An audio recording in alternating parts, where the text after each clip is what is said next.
So some time ago, I got this Tokoz Tech 300-30 sent over to me from, I think, Peace Weapon in Portugal, and at least I think that's where it came from. I can't really remember.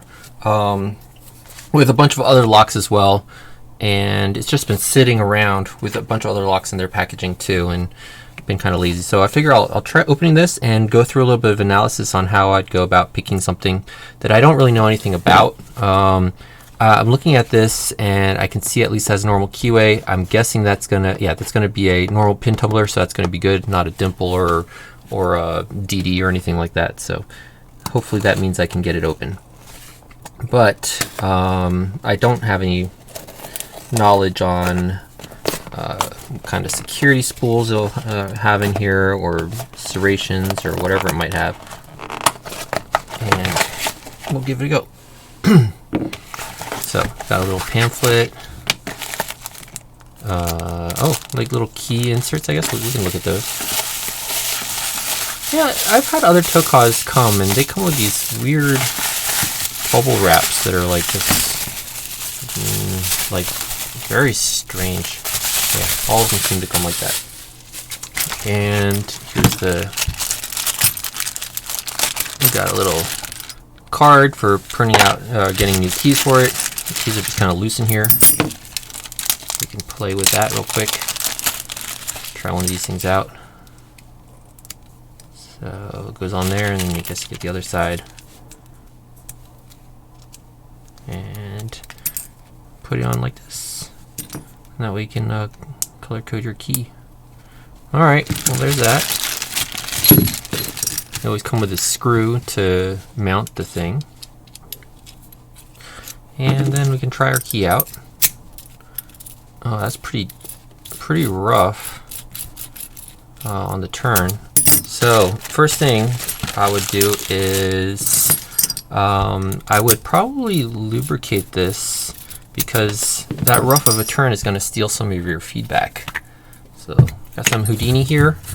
I have a whole bunch of tools off to my side because I have no idea all the different kinds of things I'm going to need, because I want to try to gut this afterwards as well. Alright, so we'll give it a little squirt of Houdini. So Houdini is a lock lube.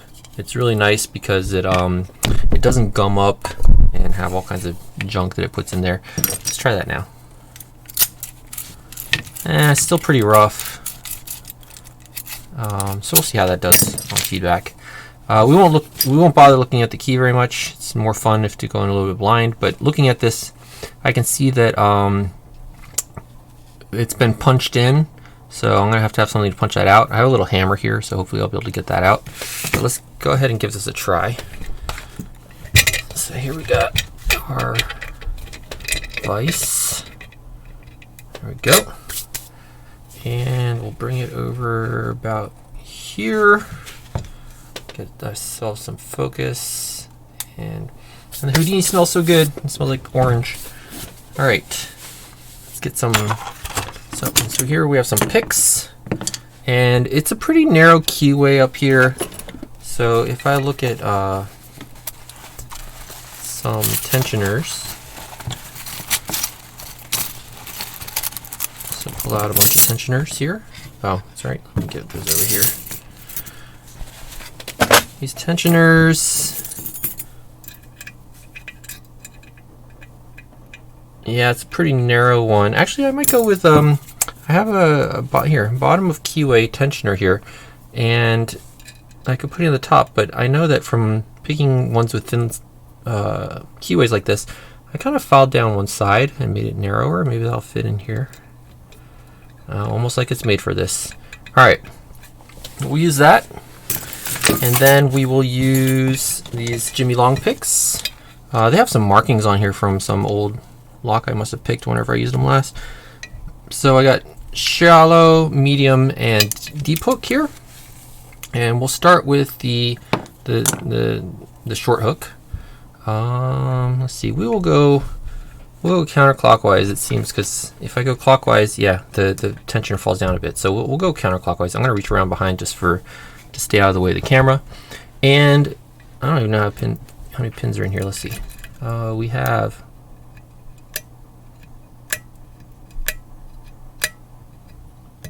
5 pins. check that again. 5 pins. Okay, so go ahead and put some tension on here. And what I'll do is I'll start with heavy tension, and I'll feel each pin. Okay, so that first one is loose like that.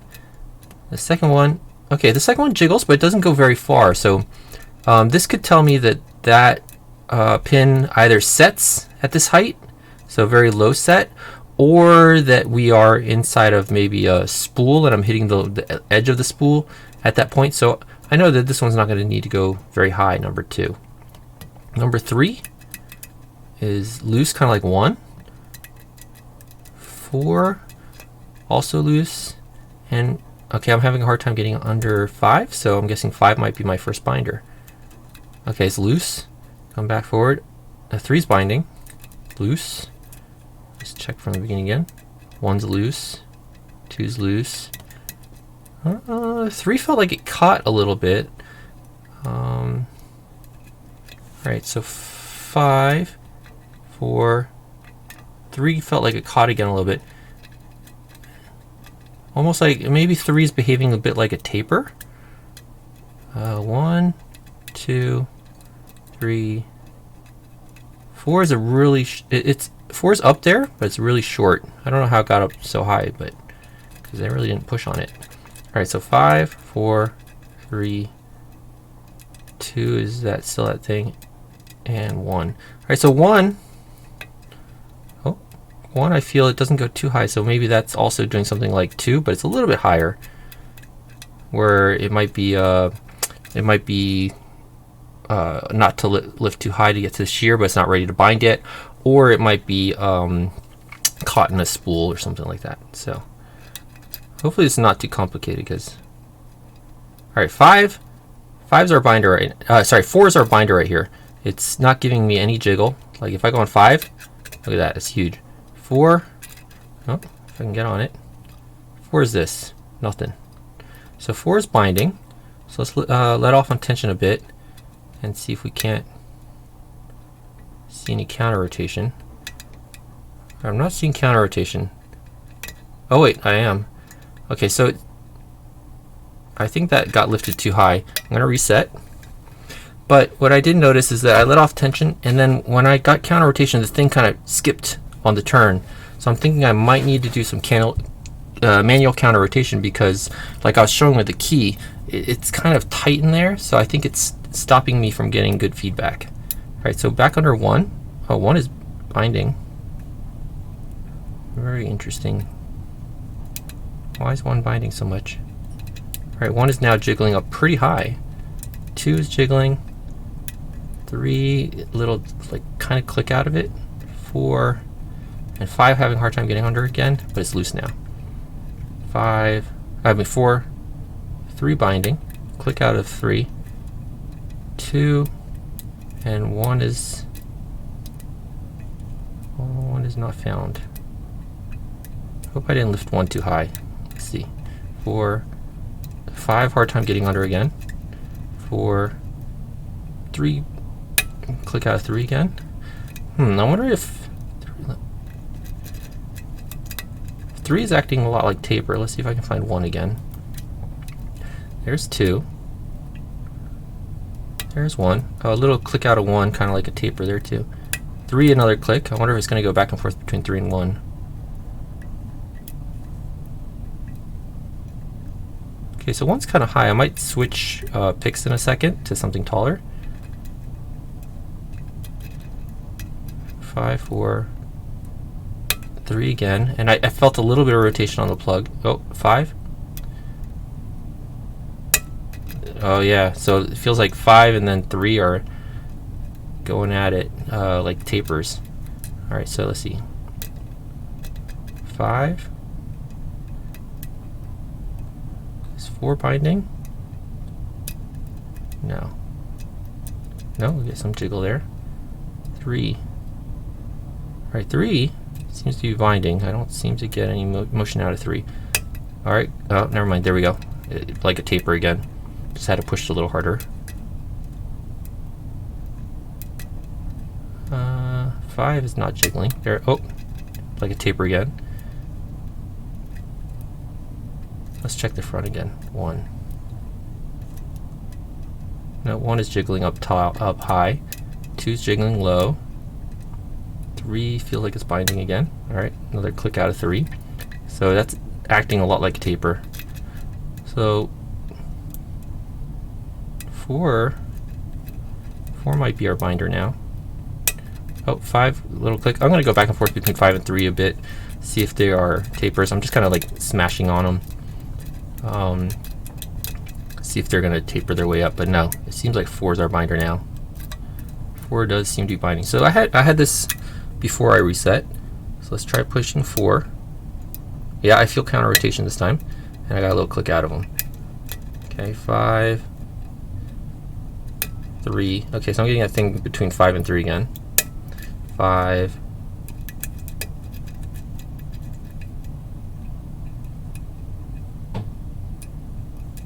Let's make sure I'm on the right pins. 2. 3 is binding. Oh, so that like a taper out of 3 again. I got a really weird grip on this pick from this angle. 5, 3,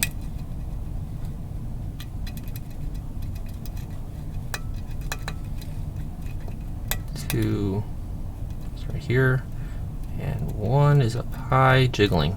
So it's got to be 3 and 5 are the guys I have left to work on, and I'm feeling like I have to taper them back up again. Although now 5 feels like a binder. 5 feels like a binder. Let's try 5. Actually, I'm going to switch to a little bit deeper hook. It's getting kind of high up there, so I'm going to switch to the medium one, and we'll get back there. All right, so 5. This way I can feel jiggle a little bit easier. Yeah, no jiggle out of 5, so I think that's our next binder. And it's not counter rotating. I might need to manual it a little bit. There we go. Jiggle now.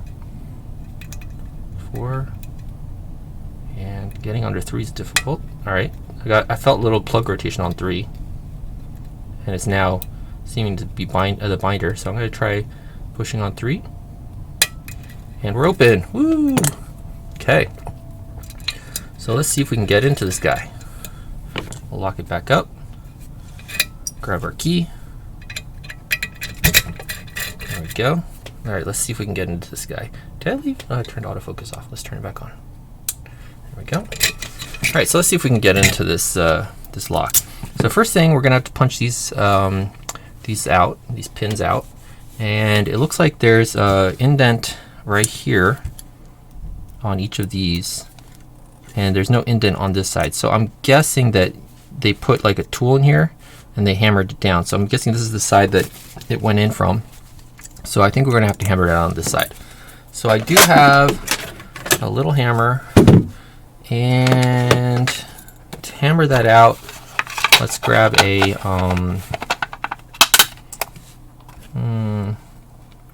I mean, they're not meant for this, but let's grab a bit, something that will be thick but still fit. Maybe like this one here. All right, let's try that. And then we need something to have this wood that I prop the vise on, and it's actually 2 pieces held together by this blue tack. Use that to have a spot to drop that pin into. It kind of sucks that this is kind of blocking the way here, so maybe like that. All right, loud noises. I'm thinking we only need to remove this back one maybe to get everything to come apart, and I don't know if this is gonna work. Oof. All right. I didn't bring down a proper size vise that this might work with easier. Let's prop it like this. See if I can get this to work. Nope, like this.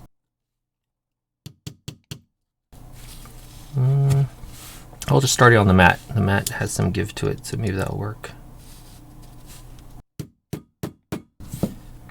No movement. I'm hoping I'm going the right way. I would imagine that's gotta be, oh, I don't even know if I'm on the camera. I wasn't paying attention. But that's gotta be the way there, right? Let's try this again.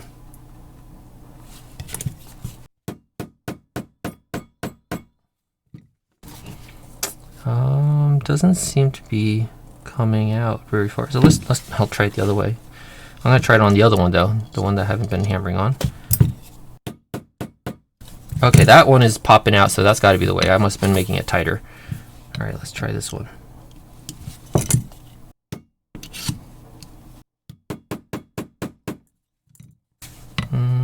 That one's not, but this one's coming out. Maybe if I take this one out, that shouldn't be enough. I have to take both of these out, I'm thinking, to get the whole back to come off. We'll try that. Okay, this black one comes out real easy, and the silver one here is coming out, so we'll try that.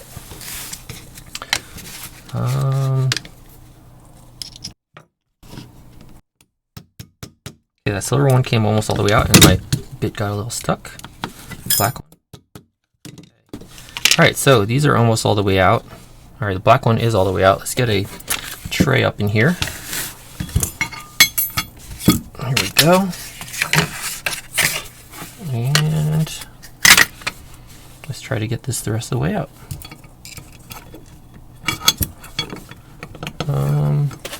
Over here, got some, there we go. And can I pull the whole back off? No. Something's still holding it together. It is coming kind of out. Oh yeah, it's coming. That's just friction holding it together there.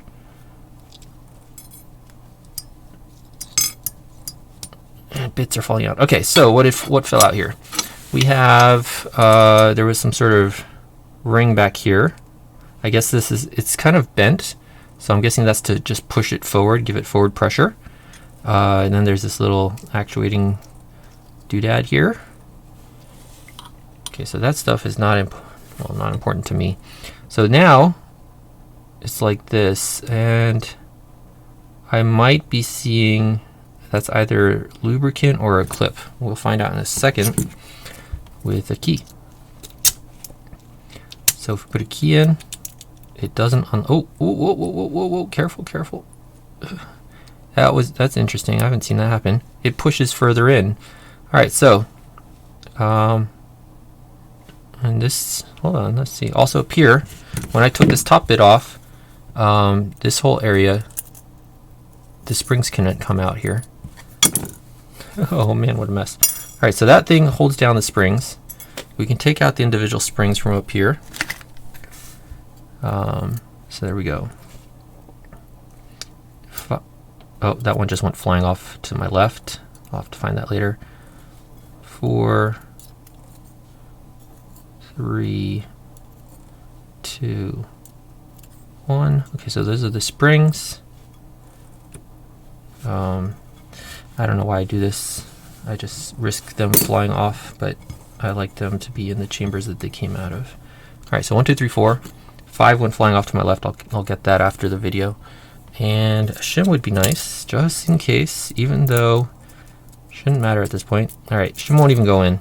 So what we're gonna do is I'm gonna put it sideways like this. I don't even know which side's the top of the key anymore. And it doesn't come forward.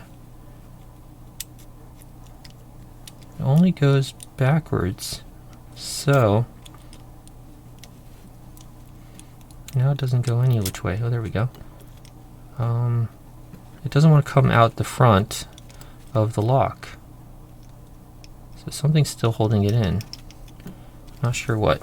So what we'll do is, this shim doesn't go in the back. It's so weird. Okay. Maybe I can spill them out of the top. I have the key sideways, so we should only lose the driver pin doing this. And what we'll do is we'll block this up with this shim here, so that we only get the first pin out, or 2. What? Okay, so they're not even pins. They're like these little wafer things, and it looks like I got 1 and 4 to fall out. So this is wafer 1 and wafer 4. Okay. Well, at least I picked a fun one.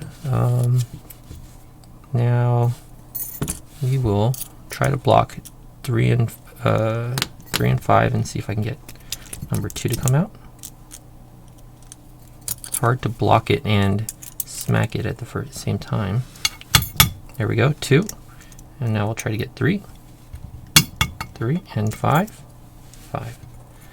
Okay, so looking at these, they all look the same to me. So let's see, can I now get this out? I'm going to take the key out, and then I'm going to see if I can push it. Oh, now it's locked without the key in. Okay, put the key in. What's it lifting up on? And it's stuck.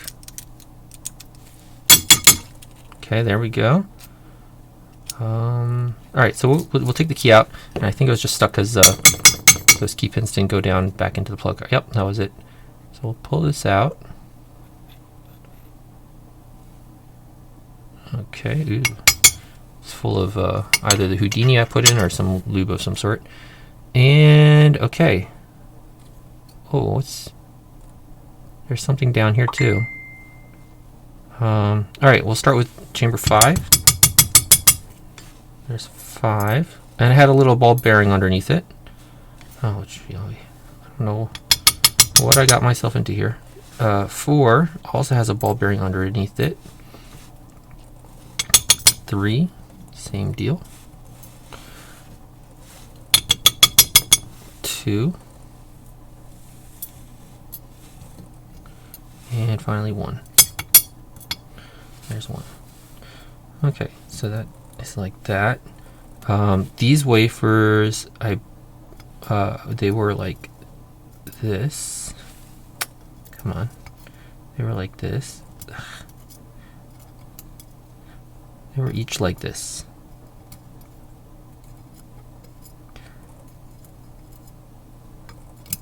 They were each like that. Alright, so let me get the rest of the stuff out of this plug, and then we'll look into what I felt while I was picking. And it seems like there's something on the bottom here. I don't know why that's there, and why I don't have one back here. I only have one at the front. So that is around there. There's these these holes in the side as well. I'm guessing that is for some sort of construction bearings to fall into, perhaps. But this is where the action is.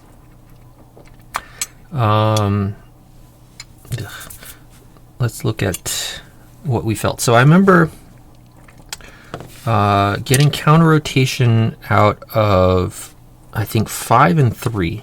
So in particular 3, I really felt it. So looking at 3 was a bit higher of a lift, and I can see number 2 I didn't need a lift at all, so there's 2. I can see that 2 I didn't need a lift at all because it's already all the way at the shear line, whereas 3, you see it's shorter, so I have to lift it much higher to get to the shear line. And I was pushing on these ball bearings. They're inside this little hole here, and pushing this up, and the shear line is this kind of crescent shape between the 2, like that. That's really interesting. And if we look really carefully, you can see that there's a little bit of a concave shape there, and I guess that's what provided the counter rotation. The funny thing is, I had to kind of manually counter rotate it to get past that, so even though that's really shallow, it did provide a spool feeling, which is pretty interesting. I didn't expect that. I will go find that spring, but this is the Tokoz, see it on here? No. It's the Tokoz Tech 300-30. I guess 30 is the size, so it's the Tech 300. And yeah, interesting lock, different. I didn't expect that. Thanks everyone, take care.